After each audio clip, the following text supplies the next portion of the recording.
Hi, I'm Claudia Zelazny, Director of Lifestyle Programming at Legacy Performance Center in Dallas. And I'm talking with Brandon Pollard, who is one of the founders of the Texas Honeybee Guild. He presented information tonight for a group of our clients about being the bridge for truth in agriculture. Over the past several years, we've heard so much information about bees disappearing, hives being eradicated, the death of bees. Why do you think this is happening? Well, I wish I had a really short answer, but it's nearly thousandfold, and it's unfortunately a situation where the more you find out, the more problems you realize spawn from your investigation. Especially with some of our bee researchers, that's one of the challenges is that when you're actually, if you're a scientist and you are put in the place of doing bee research and trying to figure out what it is exactly that's contributing to this decline of honeybees, you have to pick a certain amount of things that you can measure and quantify. And first of all, you're dealing with a flying insect, that can fly 3 to 5 miles away. So you have to have an area, in a 3 to 5 mile radius that you can, somewhat control. Which is, in the scientific world is extremely difficult. And at the same time, you don't have control over where they're going. So being that the case, in the case of certain chemicals that are accumulating inside of the beehives, certainly this is one of the main issues that we're having is that, these may be sublethal doses of chemicals for humans, but for honeybees, very much like the canary in the coal mine, these chemicals that are being introduced, whether it's being introduced by a beekeeper, which is part of the problem, but is also being brought in by the bees, whether it's through pollen or nectar or water, it's actually being introduced into the beehive, and all those things are being stored in the wax, in the honeycomb.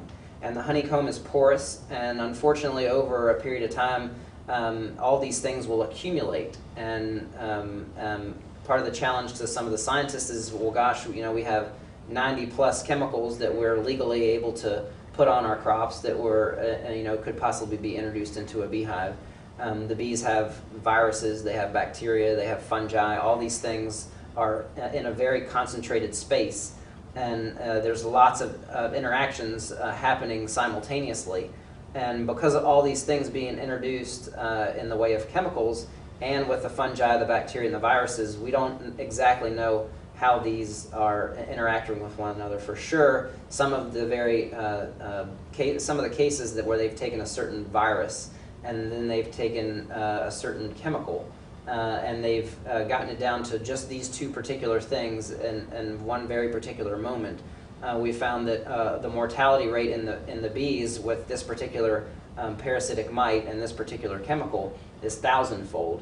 And the daunting task, for beekeepers and for scientists that are doing the research is that, you maybe have a victory story and that you have this, we know that this chemical and this virus interact and they cause death and mortality in bees. Well, like I said, with 90 plus chemicals and, not knowing how each and every one of these chemicals interact amongst one another, but also with actually the fungi and the bacteria and the viruses that the bees actually carry within their body, and how they're also reacting to those particular chemicals. So just that one thing, which is, it's kind of a Pandora's box. Like I said, you get into it, and the more you realize there's many more problems that we have. Certainly lack of forage, because we have, just with industry, with neighborhoods, the things get landscaped, clear-cut, and then things aren't reintroduced back into that environment where you have nectar and pollen being produced, where it used to be produced before. So we certainly need to address the issue of planting more things for the native pollinators, because it's not just the bees that are disappearing, but it's also all these other native pollinator species that were actually here in America before the bees even got here. But this is a global problem. It's not just specific to America. All beekeepers are losing their bees. So to that point, for instance, France and Germany banned a certain chemical. Well, we knew, and it's come about in this country with the FDA, knew that this chemical was deleterious to the honeybees. Well, we still passed it and said it's okay. We can still spray it on our crops. well, France and Germany banned that chemical. Well, they're still losing bees in France and Germany. So it's not just the chemical issue. There's other environmental issues that are contributing to the problem.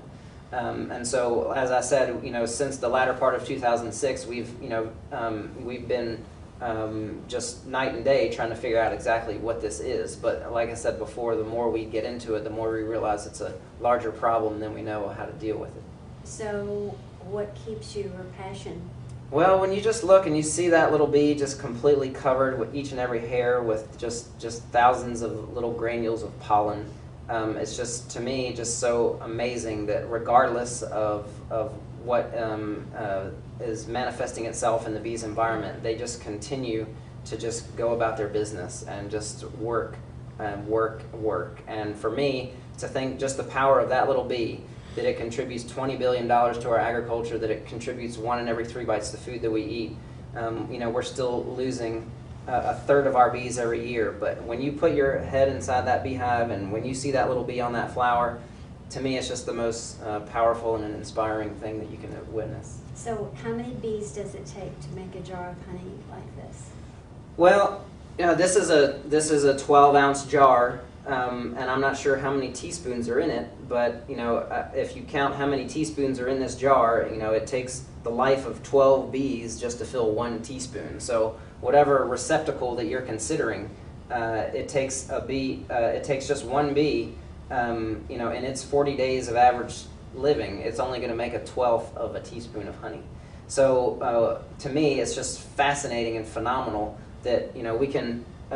This particular jar, for instance, which is 32 ounces, that how many bees and how much work it actually took those bees to produce that substance. I mean, to us, it is liquid gold. It's pretty amazing, isn't it? It's beautiful. Yeah. So apart from getting involved with the local economy with your farmers markets and perhaps getting involved with bees through your local bee clubs. You can also go to several places on the web where you can find out a little bit more information. There's a presentation that the Texas Honeybee Guild offers. It's called Being the Bridge to Truth for Agriculture, that will enlighten you a little bit more with the challenges facing the beekeeping industry and perhaps some of the things that you might be able to do in your own towns or neighborhoods that can help with the honeybees. There's several documentaries that you can also see that are available. Queen of the Sun, which is a fairly recent documentary from some documentary makers out in Portland, Oregon, that we have most recently been helping promote at a theater here in town. You can actually go to queenofthesun.com and you will be able to, they'll kind of walk you through the steps if you're interested in actually showing the film in your area. Vanishing of the Bees is another very powerful and important documentary that you can also see. Some of the things that I would encourage you to go through some of the PBS websites. There's ANOVA programs on PBS that you can go to, The Silence of the Bees. There's Tales from the Hive is another very good documentary that you can see. Another one also is that actually was up for Best Documentary in 2009 is Food Inc., which doesn't wholeheartedly address some of the things that's happening with the bees, but does touch on it just a little bit.